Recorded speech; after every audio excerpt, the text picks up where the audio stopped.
Hey everybody, welcome to Jimmy's Records and Tapes. I'm Jimmy Pardo. This week we're talking about 1979. We've got it on vinyl, CD and cassette. We've got pop, rock, heavy metal, punk, funk, rap, and new wave. All sales are vinyl, but you'll never regret all the music you get at Jimmy's Records and Tapes. I'm loving music again.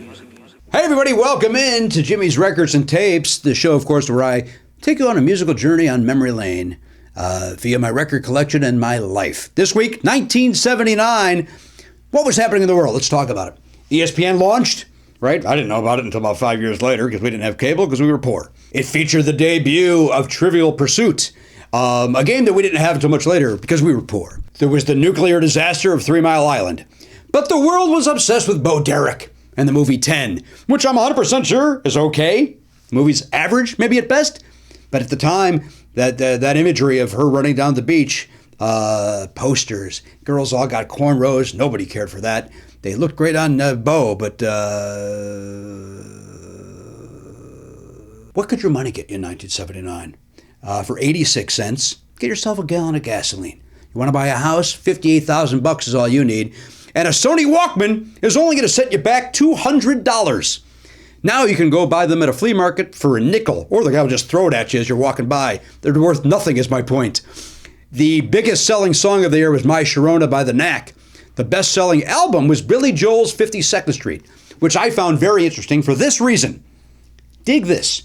The Eagles, The Long Run, was number one for 9 weeks. Led Zeppelin's Into the Outdoor was number one for 7 weeks. The Bee Gees' Spirits Having Flown was number one for 6 weeks.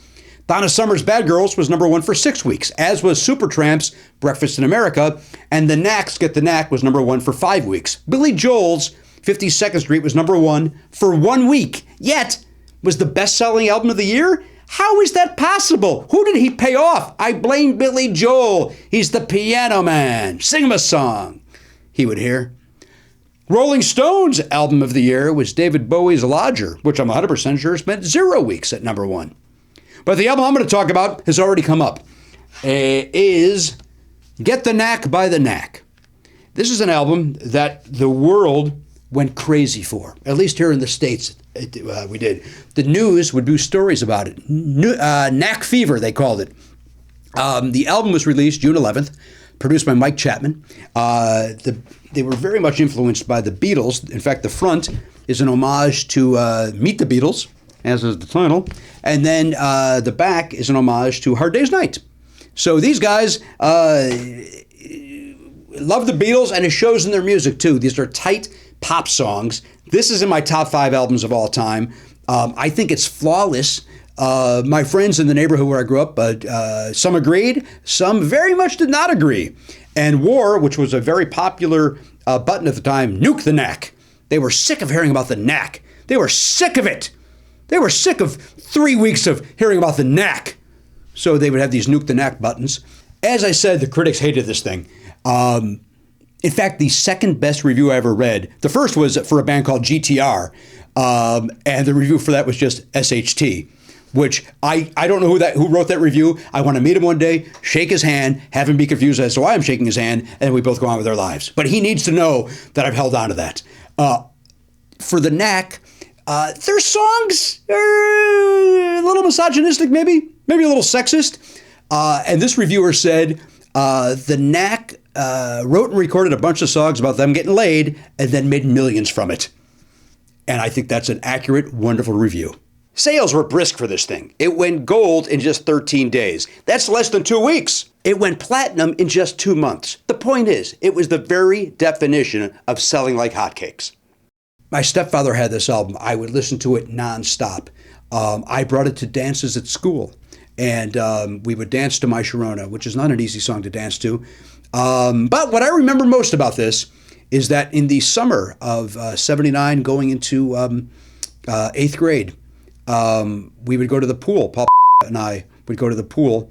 And this particular summer, we left the pool one day with some girls who were going into high school. Paul and I were going into 8th grade. These girls, Cynthia and Janice, were going into high school. And I don't know why they liked us, Maybe we were cute. Maybe we were charming. But they said, hey, do you want to come back and party at Janice's house? And, I keep my temple clean, so it wasn't drugs as far as I knew. I think we were just going to go there and listen to some music or whatever. And so Janice puts on Get The Knack by The Knack. And the song is the 1, 2, 3, 4, 5, 6th song on the first side. She puts it on, the needle starts. Cindy and Paul go into one bedroom. Janice and I go into the other for a makeout session. And Good Girls Don't comes on. And Janice stops kissing me to whisper, but I do, right along with the song, and then took my hand and placed it on her breast. And it was the first time that I did anything besides kiss a girl. And so I thank Janice, whose last name I will not reveal here, but don't think I haven't looked her up on Facebook 4,000 times in my life to see if I could reconnect with her to say, hey, remember this fun story? Well, I still think about it every day.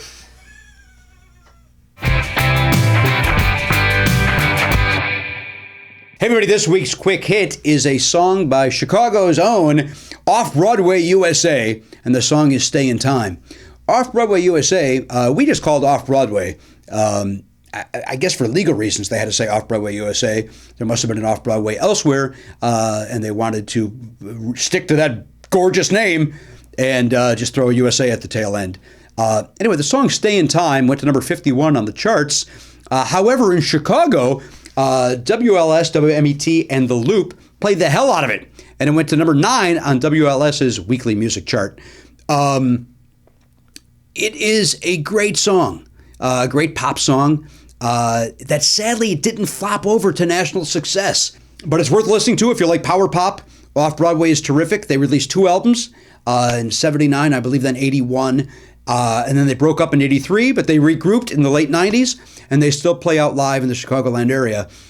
So if you want to see a bunch of older guys try to recreate the magic that they once had, go check out that show.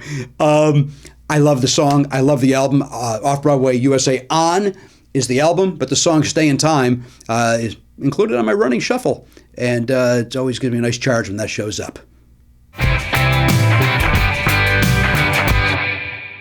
Hey everybody, thank you so much for joining me this week on Jimmy's Records and Tapes. If you liked it, like, subscribe, all that stuff. If you like me, want to know more about me, at Jimmy Pardo on Twitter is where I'm at.